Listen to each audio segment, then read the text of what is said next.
The rain hammered against the stained glass windows of Blackwood Estate, a relentless percussion mirroring the pounding in Elias's head. He gripped the music box tighter, the cold metal a stark contrast to the unnatural warmth radiating beneath his skin.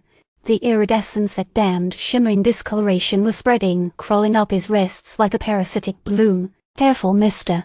Thorn, mister." Silas's voice was a reedy whisper strained with anxiety. He sat hunched in a wingback chair, a makeshift brace supporting his injured ankle. A crimson rose lay in the ornate Persian rug beside him, an unsettling splash of colour in the gloom. The box that holds power. Dangerous power. Elias felt the familiar pressure behind his eyes, the fleeting glimpses of wretched memories, warnings echoing from a voice that wasn't his. Asterisk protected. He watches. Do not trust the shepherd. Asterisk the caretaker. Elias began, the word catching in his throat. He knows. He's trying to guide me. Silas flinched. He's a dangerous man. Thorn. Blackwood employed him for a reason. Terrible reason. He coughed, a dry, rattling sound. The journals, read them again. Focus on the ritual of resonance. The ritual of resonance. Elias remembered glimpses, fragmented paragraphs detailing a process of harmonic convergence, a merging of minds and realities. Blackwood had believed he could unlock the secrets of the universe through music, through vibration, and now, it seemed, Elias was to be a conduit. He looked out at the rain-swept gardens, a shiver tracing its way down his spine. The caretaker. He's vanished again, melting into the shadows as if he were a phantom. Elias had last seen him in the circular chamber, amidst the pulsating crystals and the fragmented portraits, a gallery of distorted faces, each seemingly frozen in a moment of ecstatic horror. The fragmented woman's voice resonated in his mind, a desperate plea. Asterisk, he wants you to join the chorus. Resist! Exclamation asterisk. He touched the music box again. A surge of images flooded his mind, a swirling nebulae. Impossible geometries, a vast, looming presence that felt both ancient and utterly alien. The Weaver. The name echoed with a resonance, it vibrated deep within his bones. The Weaver. Elias breathed, the word tasting like ash in his mouth. Well, what is he?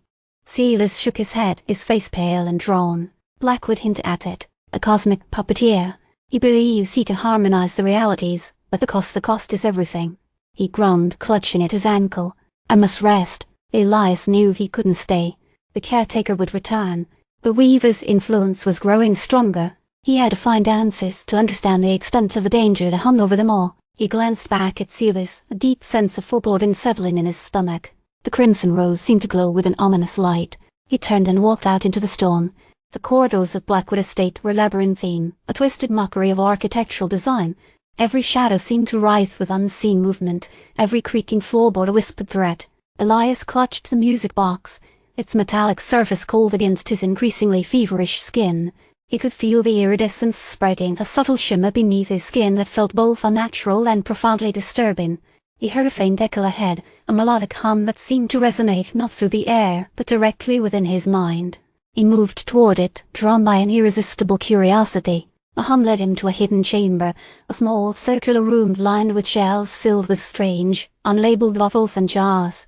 In the center of the room, a single crystal globe pulsed with an inner light, casting eerie shadows across the walls, and standing before the globe, bathed in its otherworldly glow, was the caretaker. He didn't turn around when Elias entered, his gaze fixed on the pulsating crystal. His voice, when he spoke, was soft and melodic, laced with an unsettling calmness. "You came," he said. "I knew you would." "What do you want?"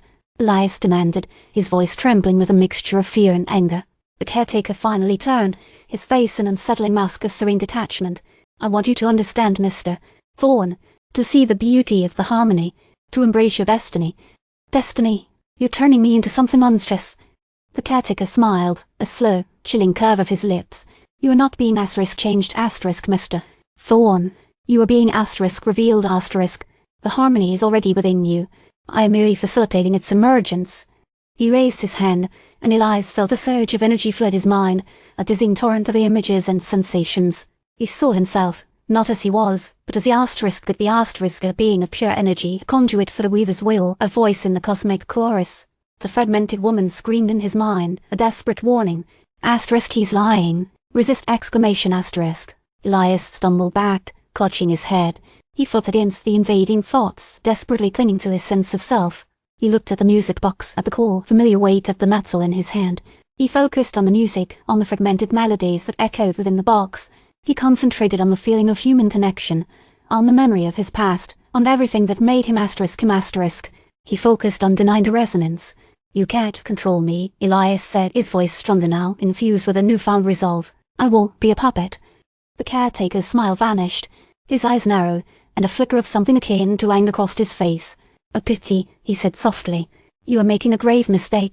He raised his hand again, and a wave of energy surged toward Elias.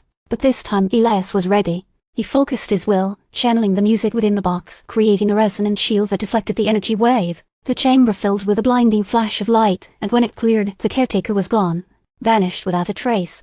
Elias stood trembling, his body aching, his mind reeling. He looked at the music box, and as he touched it, a new vision flooded his mind.